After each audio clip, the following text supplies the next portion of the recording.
Bonjour à tous, aujourd'hui on se retrouve pour une nouvelle vidéo, Mystère à Venise.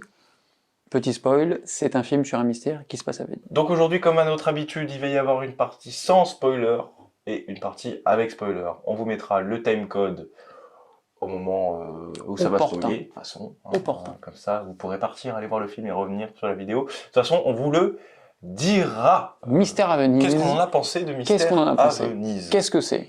Toujours on définit, c'est un bon réflexe. Un bon réflexe. Mystère à Venise, donc c'est un film tiré d'un roman d'Agatha Christie avec le fameux Hercule Poirot, qui est donc Hercule Poirot qui va enquêter malgré une décision de prendre sa retraite, qui va enquêter sur une série de meurtres à Venise, donc en une soirée d'Halloween. Alors déjà visuellement, déjà on aime bien. C'est c'est beau, C'est beau. Malgré le côté un petit peu sombre, évidemment, qu'implique une nuit d'Halloween. Les plans, certains plans très intéressants, des décadrages. Oui, c'est fort parce que visuellement c'est beau, alors que le film, il n'y a pas un pet de lumière. C'est un trou noir, on est en pleine nuit, et c'est quand même beau. C'est ça qui est intéressant parce que ça joue sur les silhouettes et c'est assez joli. Et même au début du film, alors moi ça m'a fait penser un petit peu à Glass Onion. Tout ce qui est à Glass Onion, à couteau tiré, des plans assez avec des couleurs quand même assez vives sur cette Venise, avec le personnage d'Hercule Poirot qui va se trouver au milieu du plan, ou des plans un peu au grand angle, enfin en tout cas une focale très courte, et qui sont décadrés sur le côté, à des endroits où on s'attend pas en fait. Et je trouve que c'est assez intéressant parce que ça caractérise un petit peu ce style de film maintenant, parce qu'on retrouve ce genre de plan. Et ce qu'on veut dire là, c'est qu'il y a de l'idée dans la manière dont c'est filmé, et on a bien aimé. Ça va tantôt par le haut, tantôt par le bas, un peu en penché comme tu disais. Donc le film a une identité. Voilà, le film est entier, et en plus si on voulait aller un peu vite en besogne, on dirait qu'en plus ça joue bien. Kenneth Branagh qui fait un excellent travail, hein, qui fait un excellent travail parce que le mec est devant, derrière et en haut, de la production, à la distribution, à la réalisation et acteur principal. Franchement, masterpiece, masterclass de Monsieur Kenneth Branagh. J'ai réussi à le dire. Yes. On a un scénario qui tient la route, avec des meurtres cohérents, des suspects qui sont suspects, hein, j'ai envie de dire, heureusement, mais c'est pas le cas dans tous les films. Là, c'est vrai qu'ils ont tous une bonne raison d'avoir commis le meurtre en question.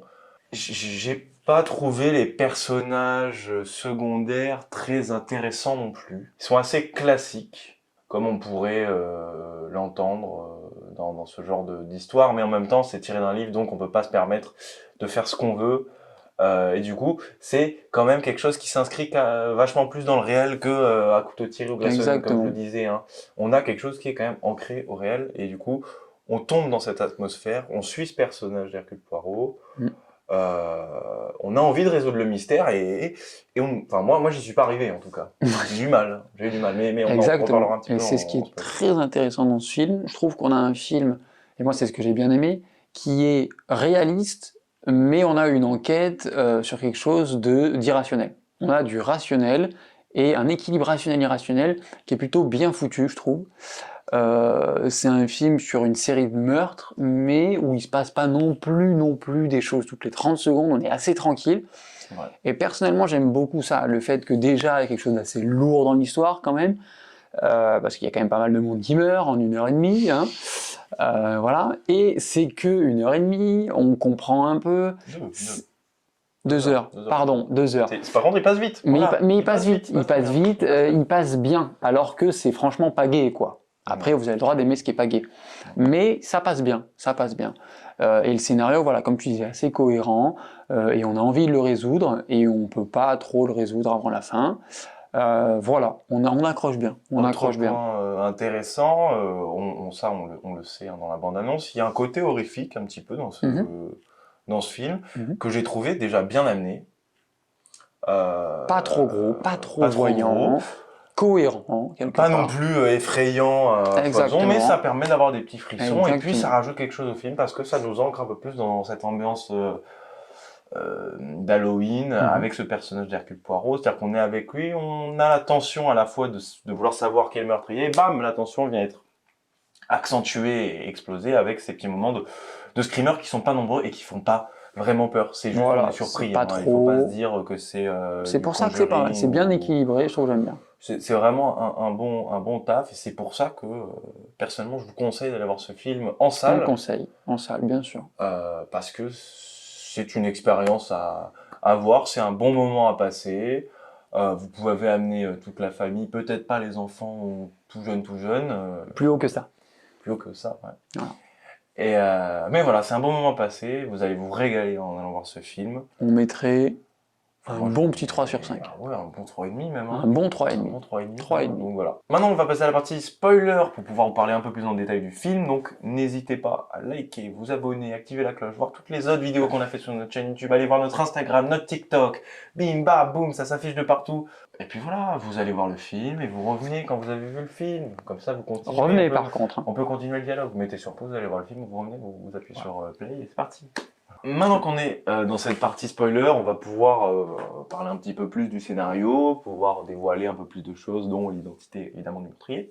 Alors moi, ce que j'ai aimé, c'est vraiment déjà que tout est annoncé depuis le début. À la fin, évidemment, quand Hercule Poirot nous explique tout ça, il nous montre. Et en fait, toutes les images qu'on voit, à peu près toutes, étaient déjà montrées. L'utilisation du miel, l'outil de jardinage pour pouvoir griffer et faire la marque qui rappelle l'historique de cette habitation. On n'a rien qui sort de nulle part, un petit peu comme on avait dans Hypnotique, hein, qu'on a traité sur la chaîne aussi, qui sortira avant, après, on ne sait pas. Mais peut-être après. Peut-être après.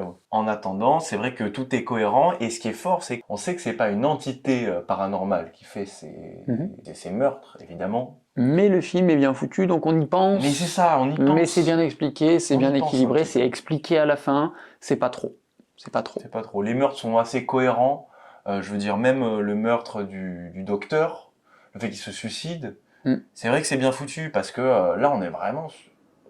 Comment il a pu mourir Et du coup, c'est vrai que ça dédouane la mère.